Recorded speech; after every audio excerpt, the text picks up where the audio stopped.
Chef Jose Andres, founder of the World Central Kitchen, is sounding the alarm on unharvested land in Ukraine and the impact it's having on the global food crisis.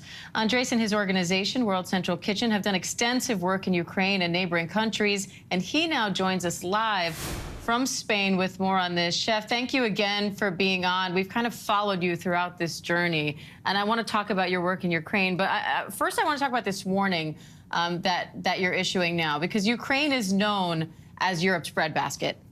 And you say that as you go through the country, you still see rich farmland and even crops growing, but no one harvesting them. Can you walk me through what's happening there and the global impact? Well, I want to make sure that maybe the tweet I put, which I think is the one you're referring to, was maybe misunderstood. What I'm saying is that Ukraine farmers must be harvesting all that sunflower, all that wheat, all that corn.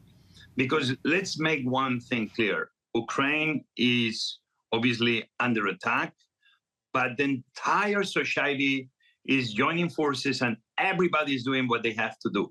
The soldiers defending their country, the farmers making sure the land is fertile and keeps producing. But Ukraine has enough food to feed itself for 2 or 3 years. Ukraine and food is not going to be an issue. The Ukrainian people are going to be fed. What we know is that the important grain and cereal that Ukraine produces must be exported. So 400 million people that depend each year from the cereal coming out of Ukraine will have an opportunity to feed themselves. We've seen UN and we've seen World Food Program leading the way, trying to help the grain out of ports like Odessa. Seems things are going well, but if anything happens, if any hiccup happens, this winter is going to be very hard for many millions of people in Africa and other parts of the world. All right, so Ukraine has enough food to feed itself, but we need to get some of that food out of Ukraine because Ukraine also feeds many other parts of the world. Now, I know World Central Kitchen has been in Ukraine from the very beginning of this conflict. You've let us follow you through that journey, and now you've expanded into Romania, Moldova, Hungary. What are you seeing there, and how does it feel to know this conflict is still happening 6 months later? Well, from the very beginning, we've been in 8 countries, obviously the surrounding countries, plus a little operation in Germany and in Spain. And obviously this situation, what we do is food in emergencies. This is an emergency.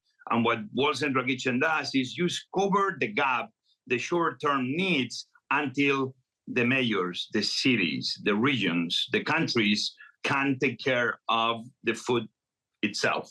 So in Poland is where we had probably our biggest impact for refugees, where we were in partnership with the mayor of Warsaw, feeding the biggest shelter there in Warsaw. But don't forget, we've been feeding in more than 1,560 refugee centers inside Ukraine for the Ukrainians displaced inside. Those are many million. And also the refugees that left Ukraine. So the situation varies. Right now, World Central Kitchen obviously has been moving from those shelters. Also was in the first 4 months of the war, we were feeding heavily in the border because we saw those long lines where people could be waiting 3-4 days or more used to cross from Ukraine into the welcoming country. And World Central Kitchen and other organizations were there making sure that those men and women will have the food they needed, sometimes waiting for many days, as I said, under very extreme cold.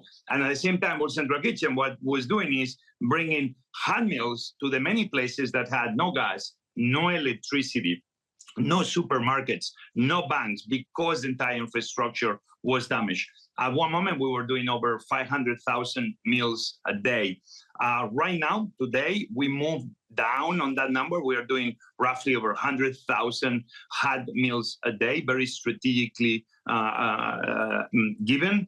And we're moving into food bags for the last many months, where we give 1 bag of food for a family of 4, enough for over 20 meals. And we're trying to do one thing, everything we can, we buy inside Ukraine. This is an important moment. The international coordination is going to have to be better than ever. The governments, the humanitarian organizations, individuals, we're all going to have to be more coordinated to make sure that the aid is coming from Europe, America, and other countries reaches the Ukrainians inside Ukraine in need, and we can help them through winter. Winter is coming, and we are all going to have to be next to Ukraine to make sure that this winter, especially in the Donbass, the east part of Ukraine, north and south, that the people will be taken care in a moment that is going to be very challenging. Chef Jose Andres, I don't know how you do it, but I'm very grateful that you do, and very grateful that you're on again to share your story with us. Thank you. Hi, everyone. George Stephanopoulos here. Thanks for checking out the ABC News YouTube channel. If you'd like to get more videos, show highlights, and watch live event coverage, click on the right over here to subscribe to our channel. And don't forget to download the ABC News app for breaking news alerts. Thanks for watching.